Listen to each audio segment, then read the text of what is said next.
We hear a lot of perspectives on the Mankind podcast. Inclusion of a guest is not an endorsement of their views, and the opinions expressed here do not always represent the mission or values of the Mankind Project USA.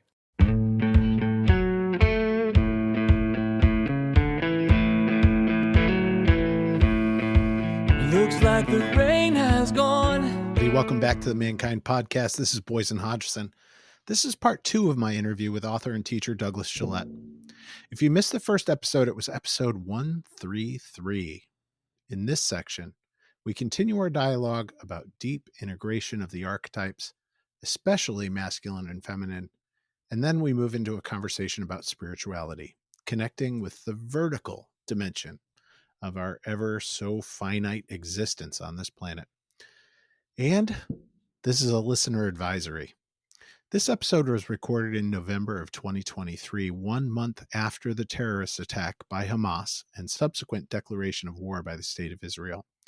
This episode includes topics and images which are painful to talk about and painful to listen to. Please, listeners, care for yourselves. As stated in our intro, what is expressed by our guests, and by me for that matter, does not represent policy or opinions of the Mankind Project USA. What I hope you will take away from this episode is some measure of solace in our shared tragedies and losses, a longing in your heart and mind to continue on your own journey of full integration, horizontally, vertically, through all the archetypes. And I hope that you'll take some inspiration to see yourself and others with more compassion.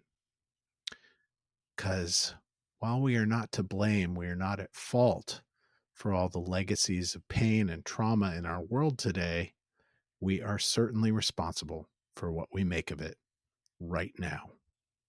Thank you for being with us. Welcome to January 2024. And now back to Douglas Gillette.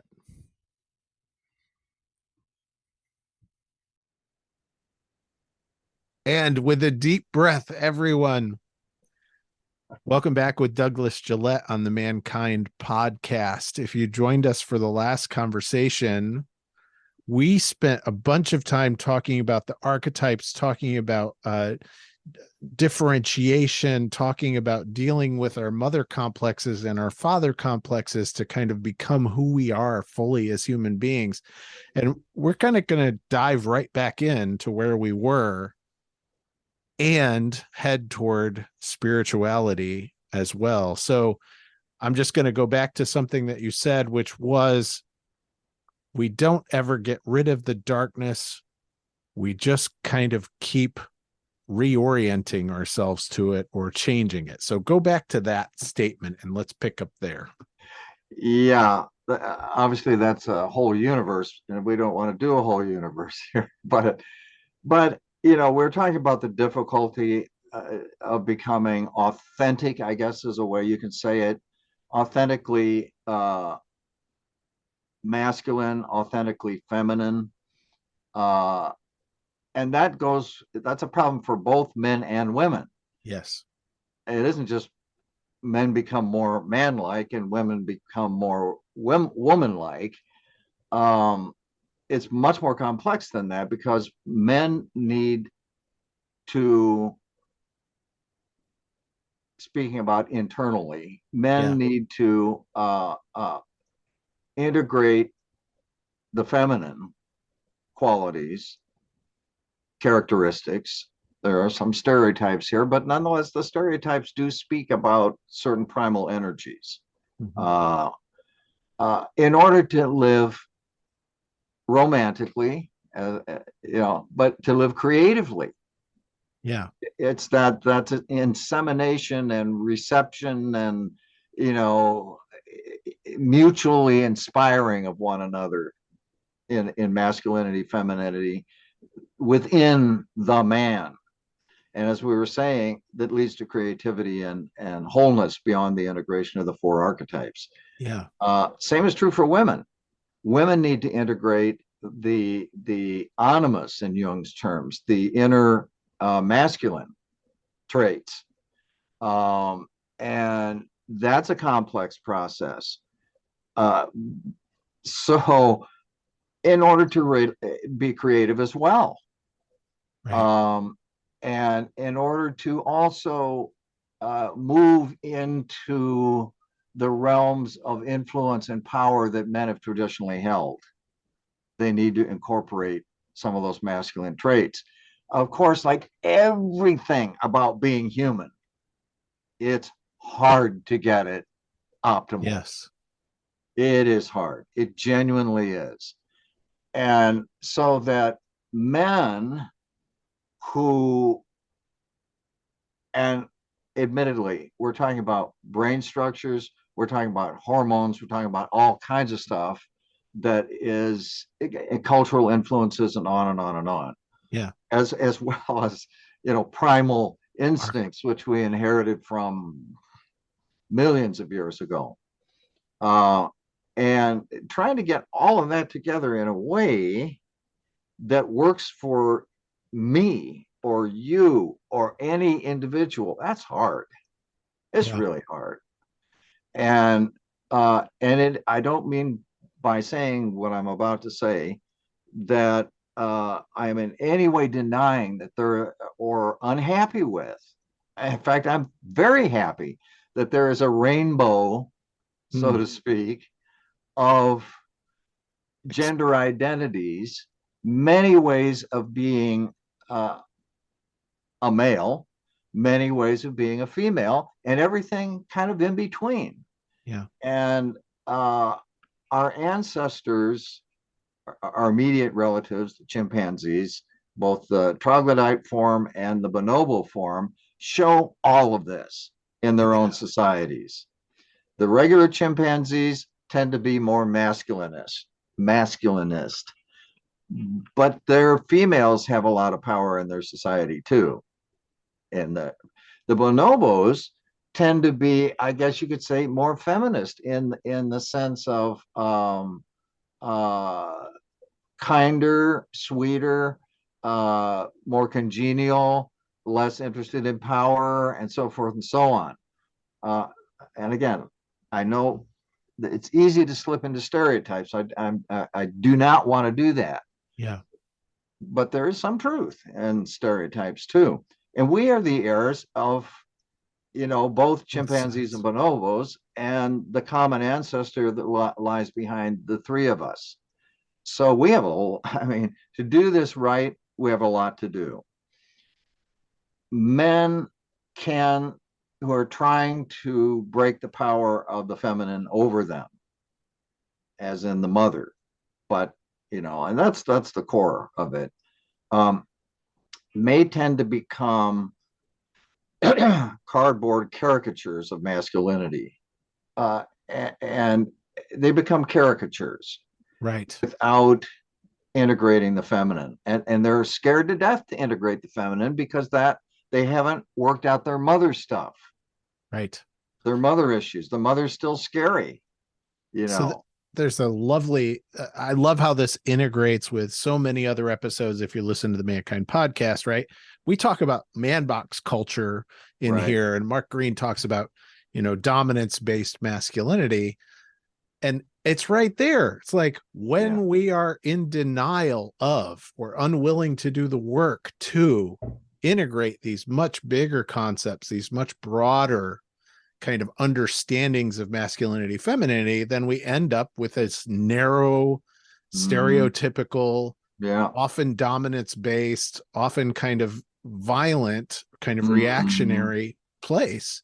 Right. And as we've said, like, and women can do the same. They can do the same. There are some women who are so energetic about gaining the traditional male roles in society. That comes from our chimpanzee background too, by the way. There are always quote unquote tomboys in chimpanzee society who go with the guys hunting and so forth and so on, and to war and do masculine, traditionally, well, I guess it's certainly male work stuff. Yeah. Um, and then there are other women who react against that Right. and try to deny masculine, the importance of integrating masculine characteristics at all into their vision of themselves as feminine. Right. So, I mean, the whole thing, it's a mess. It is a mess. And kind of hooked around uh, denial of full integration, denial of full Yeah, humanness, that's denial of, yeah. yeah. Anything radical like that in gender or anything else, in my view, is is putting blinders on and following a narrow vision. Yes. And that goes for gender, but it goes for politics, it goes for philosophy, it goes for religion. Narrowness and rigidity are the opposites of, obviously, openness and humaneness. Yeah. There's no fruitful, engendering, creative dialogue unless both parties are secure in a comprehensive or expansive identity themselves. Only then are they prepared to engage another ideology or another that is similarly expansive, but would have different emphases. Where does spirituality enter into this Okay, conversation? okay, I'm glad we're getting to that and off the third rail. Yes. Yeah, for a while anyway. I think that when all is said and done, when I look at history and my own history of my own life, there is no salvation or well-being, which is what that means. Comprehensive well-being. There is no comprehensive well-being for individuals or for societies that is on the horizontal level of Wow. time, of history. It's never coming, guys. Utopia is not going to arrive. The kingdom of heaven is not going to descend. It's not. Where salvation is on a vertical dimension. It's up out of that. Not to say they're not, interrelated, Right. the horizontal and the vertical, or that you can't come to the vertical through developments in the horizontal, or that the vertical spirituality can't influence the horizontal. It's just to say they're related, but they're not the same thing. Mm. And finally, you got to stop hoping that history is going to eventuate in utopia or paradise or the kingdom of heaven. It's not. I think casting light over and penetrating so that it mixes with the psychological that we've been talking about is spirituality.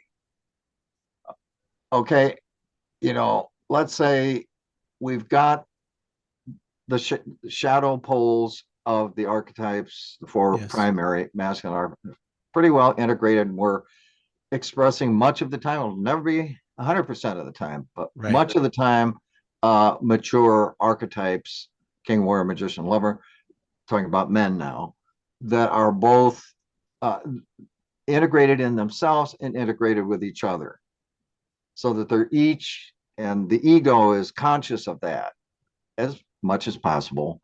Um, Now, if you stop there, in my view, as Jung mostly did, Mm. what do you have?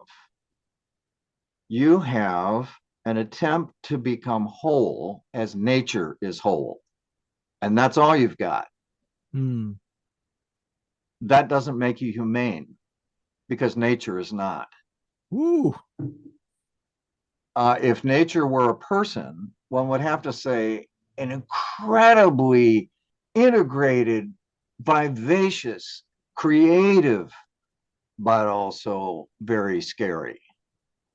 Uh, and worse than that, worse than being morally, ethically scary, nature is schizoid.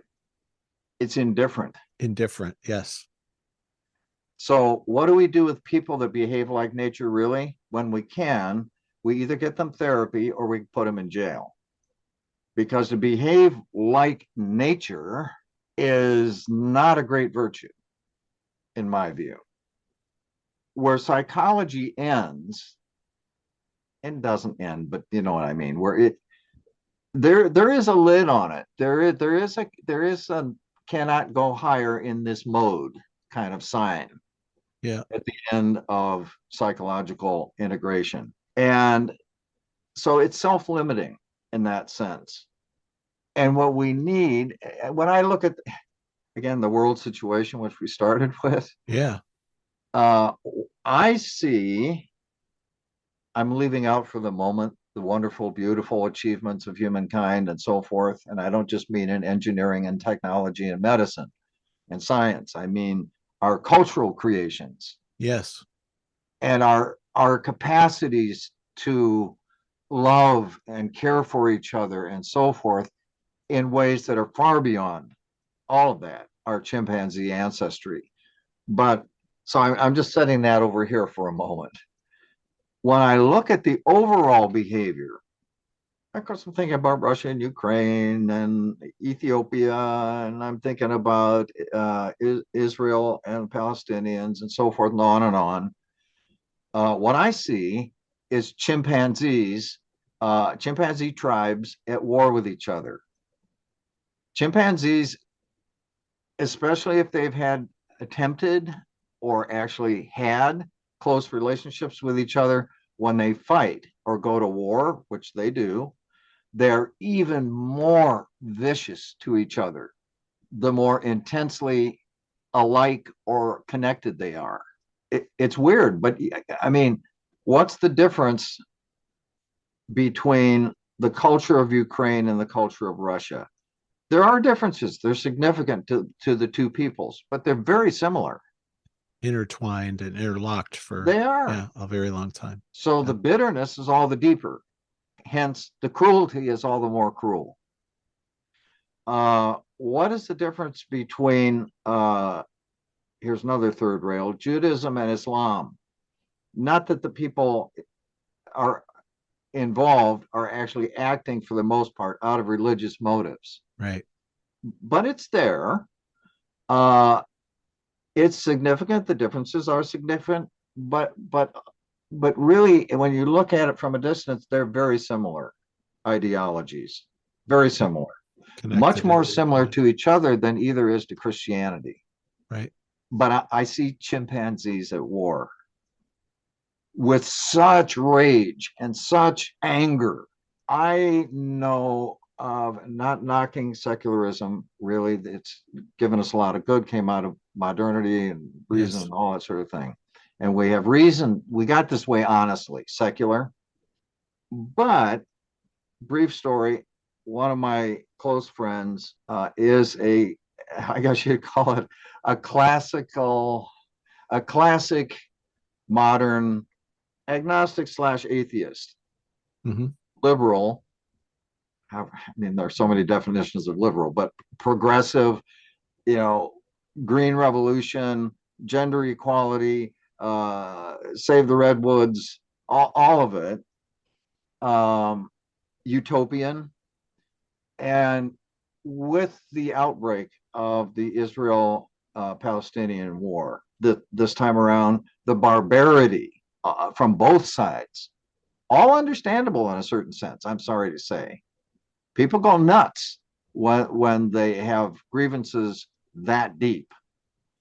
An existential threat. Yeah, they revert to their chimpanzee thing. But my point is, to get to spirituality, she is in just a terrible, it's worse than sadness. It's worse than the word disappointment with humankind. She is deeply distressed that we could possibly, 21st century, descend to our animal roots like this and take that out on each other. Because she's believed, we're climbing the ladder toward kingdom of heaven on earth.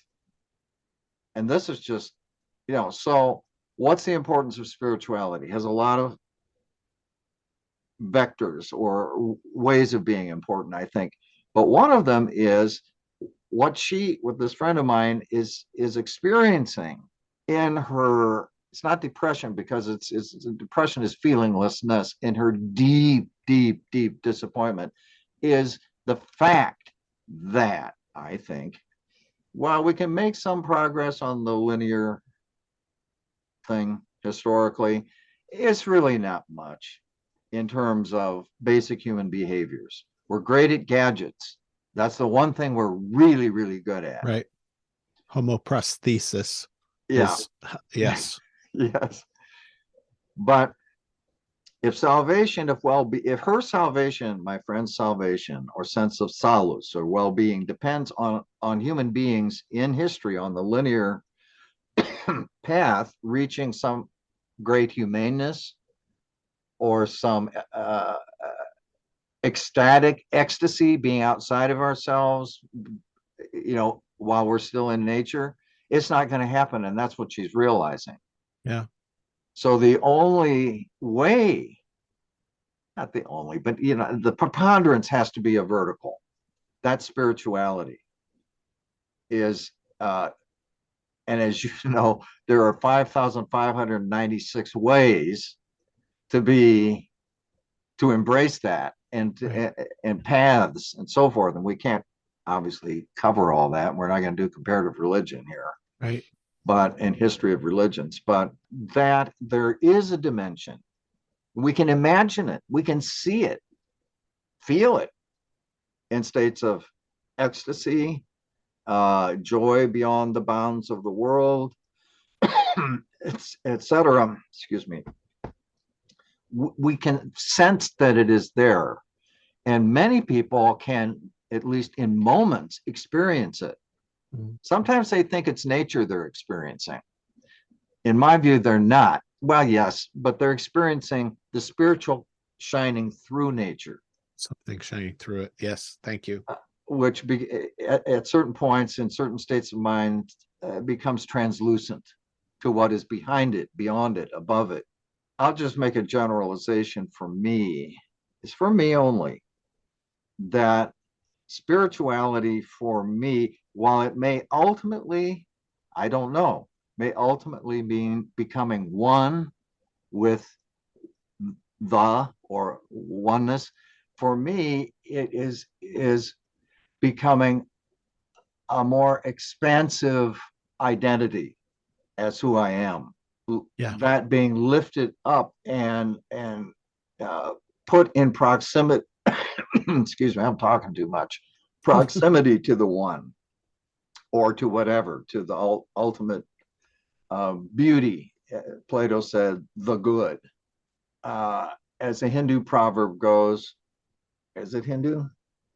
Yeah, I think it's Bhakti Hinduism, but I don't want to become sugar. I want to taste it. I don't want to become God and disappear as an individual.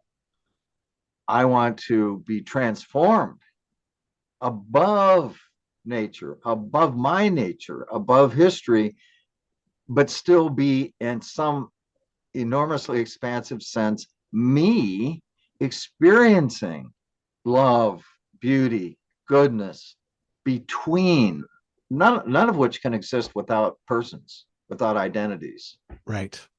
Without this experience, without this lived and without this experience. Right. Yes. Yeah. I'm reminded of two folks. I'm reminded of Viktor Frankl. So in the idea of choice beyond nature, and on some level, right? So even in the depths of the most horror that human beings can experience, that there is something else accessible to me by choice. Yeah. And I'm reminded of Alan Watts, where the whole point of this thing called living is to experience it. Yeah. The sheer improbability of our existence. Yeah. As the root. Yeah. I agree with that. I think the universe, time and space are not a mistake. They're not somebody's error or something's error, as is sometimes proposed. And all we need to do is correct the error. Well, I think it's not an error. I think it's partial. It's a partial expression. And we can't do the theology on this and the Platonic philosophy and all that sort of thing, but I think it's a partial expression of that which is above time and space. And time and space is a partial unfolding of what is. And consequently, I think it's purposeful. It's only purposeful because it has persons in it. Persons are the only things that are purposeful. Well, not just humans. I mean, selves, right. Selves. Identities.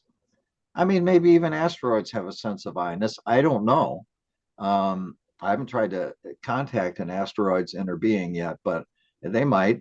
I mean, Alfred North Whitehead said they do. David Chalmers says there must be something it is like to be a thermostat. On, off. Maybe. But anyway, persons that we know of as persons must be purposeful. And there's a whole lot of things to say about that. Why must they? Because they experience, for one thing. And they feel their experiences as purposeful most of the time, unless they're depressed or in despair. Purposeful for them, even if they won't allow a higher purpose.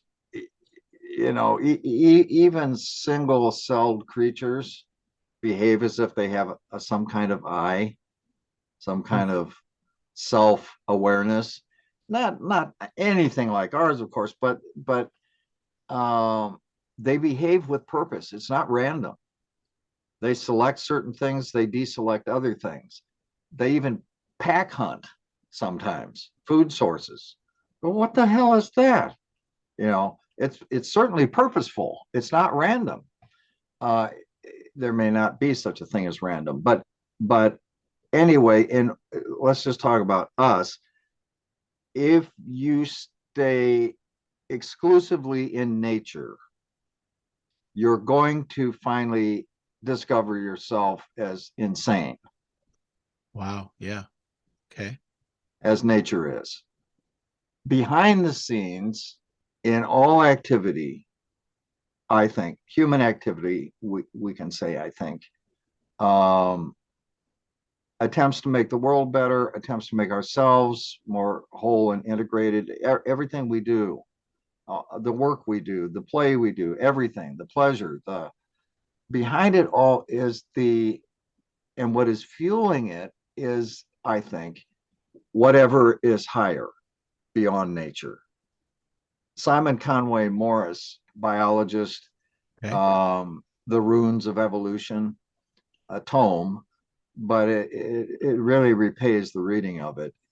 He is an evolutionary biologist, et cetera, et cetera. However, he highlights from hundreds of studies, which all come to the specialists in various areas of biology, highlights the fact, I guess, that they keep coming back to the concept of purpose, that nature is purposeful. And that without purpose, however that comes to be, really, for individuals, species, genera, etc., or the whole evolutionary program on Earth anyway, there's pattern, there's inherency, qualities that aren't being used in an organism now. When the environment changes, nature doesn't create whole new things. It takes things off the shelf that are already there, puts them together in new ways to achieve a purpose. It's not, oh, well, just rambling. There's purpose. I need, says this creature, without saying it, I need to be able to see better, says the one-celled whatever. And nature nature, I mean, this is mythological, but nature says, okay, yeah, it needs to see better because its environment has more shadow in it. So it needs to see than it used to. So it needs to have, okay, so nature goes to the back room, finds various proteins and thinks, okay, I could lock these together in a little bit different configuration. They're going to produce, and I improve the eyesight of this creature. That's what's going on. Purpose in nature, it seems to me, really begs the question of, well, then what really is nature and where does it come from? And that opens the door, like it or not, to spirituality. I mean, that's one of the doors. You can come through other doors, like the So, despair I was talking about of my friend. yes, the despair of your friend. In some ways, we've come a long way from where we were not very long ago. Get us back. And I want to, I want to sit with, first of all, we have touched on some things that are incredibly sensitive and incredibly painful for a lot of people right now, today, in their lived experience.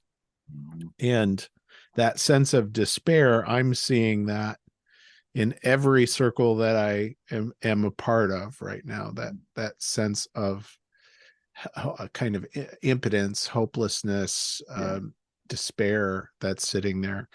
And I want to draw distinctions, or make sure that we draw distinctions, that people of Israel or Jewish people does not equal the state of Israel and things that are happening. That Palestine does not equal Hamas, does not equal the Palestinian people, does not equal human beings. Right. Yep.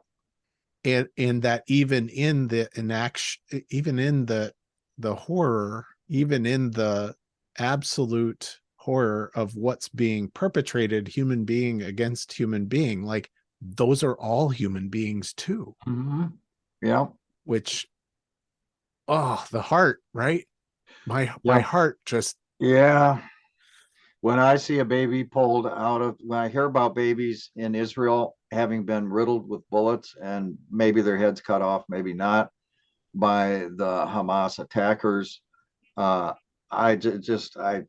breaks my heart.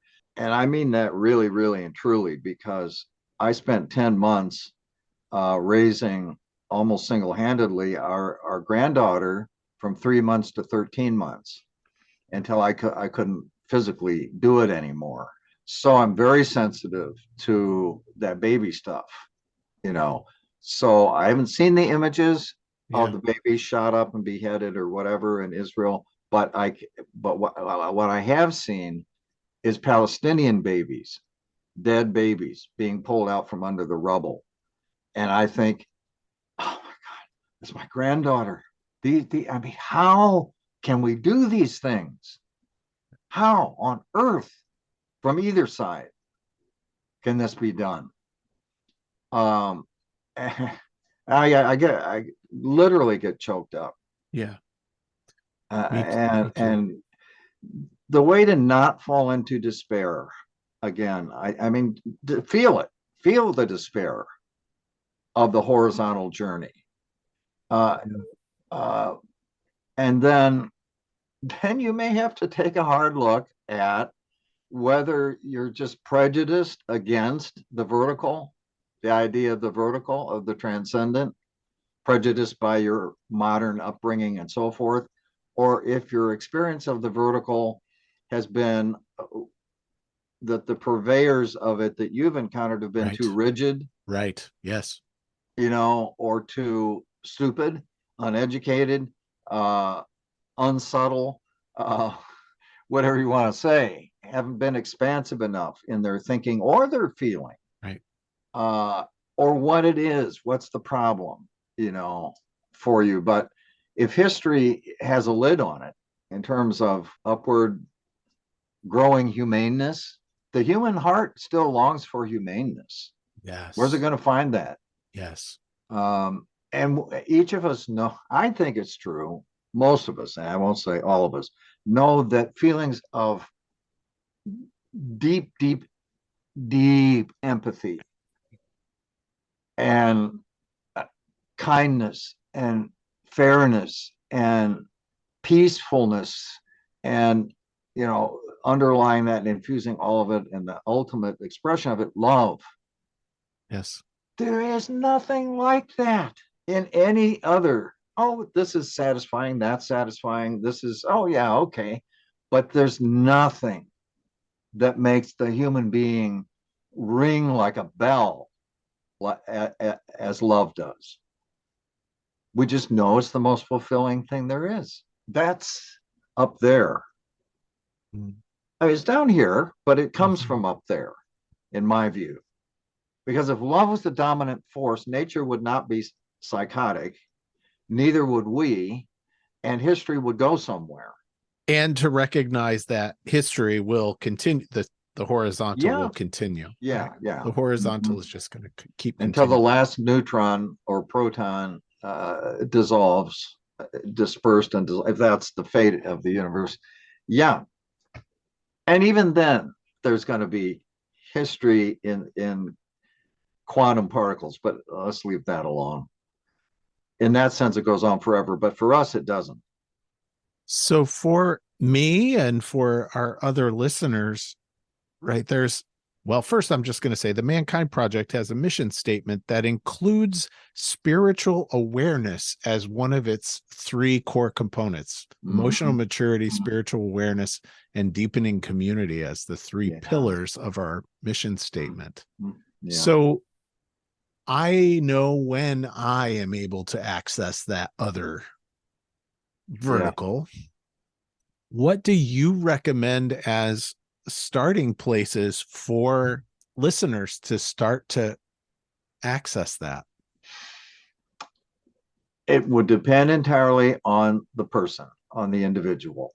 But there are books, there are spiritual communities, there are just sitting with yourself alone, ideally in nature. There's so many entry points, but the awareness that there is more than this, that's where it starts. Either through personal experience of higher dimensions, which is a gift. It's a gift. I mean, maybe you can achieve it through meditative states, aided by certain substances or not, as is the traditional way. Or maybe it's just a life crisis where you can no longer see on the horizontal path a way forward to what you thought was lying out there on the horizontal path, like my friend. Yeah. Or maybe, and that can be, doesn't have to be a world crisis or a crisis between peoples. It can be debilitation, sickness, death of people you love, or yourself, debilitation and so forth of yourself. And then you realize, okay, this stuff is going that way, and I don't feel like I am, or like I want to, or like it's okay, or maybe more genuine than just denial. It may be, actually, I don't feel like this stuff does. I don't know, Boyson, if in my own life it's just happened. I haven't sought it consciously, at least. I realize that there are people that need to seek it. I hesitate to say go to your local church, synagogue, or mosque, because it might work, but you might also run into a version of that is a real off-putter, turns you off. Yeah. If you get, and then that can set you back on your spiritual quest, or your search for expansiveness and ecstasis in the Greek sense, outside of yourself.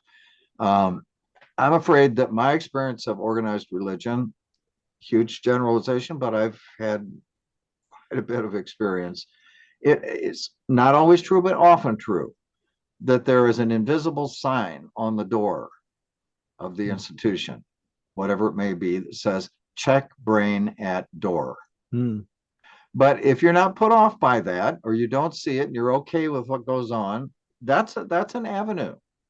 It'll get you it can be an avenue. It can get you a certain way down the road, just like therapists can only get you as far as they've gotten. Right. They have to go to one who's gone farther, and so forth. Same thing in religion or spiritual growth. Right. Yes, and there's a materialness to organized religion that, in my mind, that's what it comes down to. Like, we've very much modernized. It's very modernized in some fundamental ways, right? Yeah. When the idea is to get connected to something much greater, and reminded of, I believe it was the Dalai Lama who, when asked what the world needed more of, he said festivals. Oh, okay.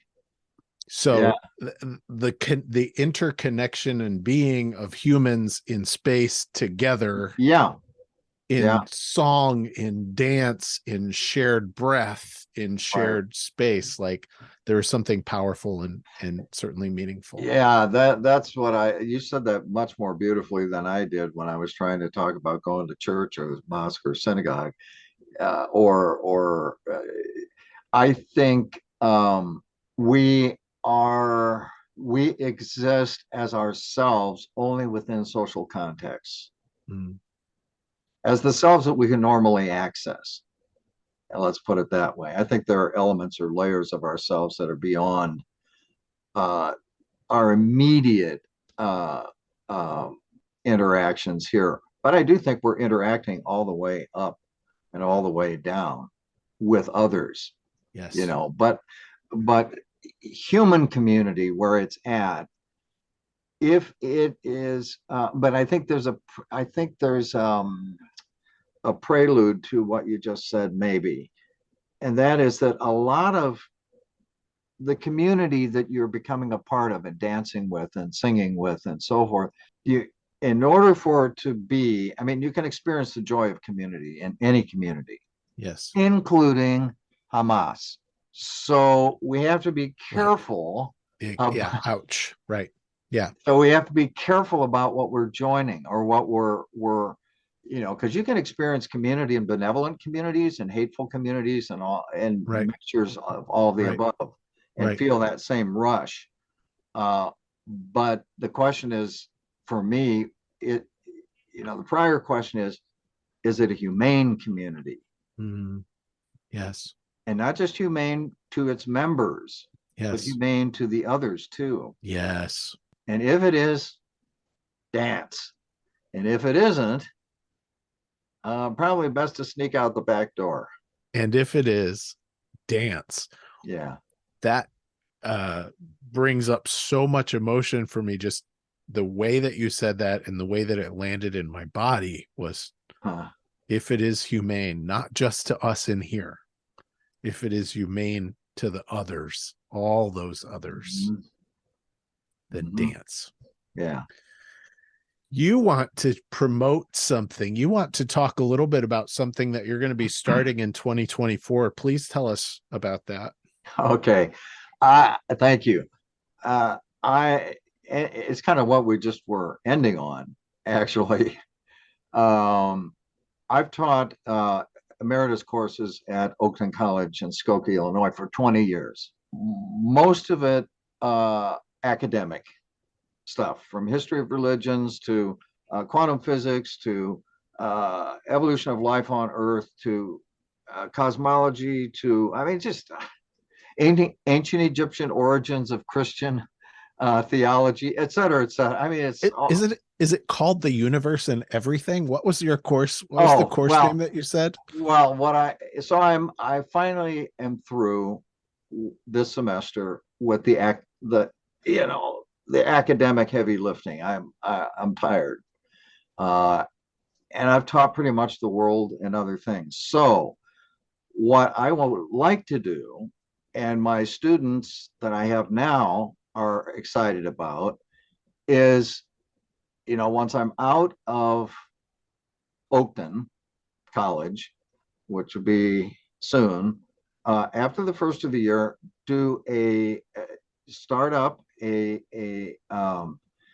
we don't have a name for it yet, but basically a book discussion group, which will the explicit spirituality has been the underlay of all the classes I've taught one way or another for 20 years, but this will be explicit spirituality, and we're going to use books by Jewish, Islamic, Christian, pagan, Buddhist, Hindu sources. And so what, don't have a title, as I said, but it's a kind of Doug Gillette onward and upward spirituality book discussion group. That's the generic thing. I'll be the facilitator, but it will be primarily a reading and discussion group. And I want to be on Zoom, of course, and I want to invite anybody who thinks they might be interested in such a thing to contact me by email. I'll respond, and sometime after the first of the year, get you the details. Look in the show notes for information on how you can connect and learn more about this thing as yet unnamed. Yeah. Hey, touching the unnamed. That's good. That's good. Yeah. Something in there. It's something in there that I hope, listeners, I hope that you have touched something unnamed. I hope that the conversation has sparked something in you. I look forward to having Douglas Gillette back. Douglas, I'm honored. I'm grateful. Likewise, really and truly. And in brotherhood and sisterhood, may it be that we all see ourselves in every other that we encounter. Yeah. Yep. Yeah. Okay. Thanks all. Thank you very much. This has been the Mankind Podcast, produced in association with the Mankind Project USA. And I personally want to thank our guests for joining us today and imparting their wisdom from their experiences in this amazing journey called life. Now, the fee for this episode is simple. If you found gold and insights that you believe could benefit your loved ones and those you care about, be sure to share it with them. And of course, remember that life doesn't happen to us. It happens for us, so long as we rip the pen out of fate's hand and become the author of our own story. So my friend, pick up the pen and we'll see you next week. Lots of love.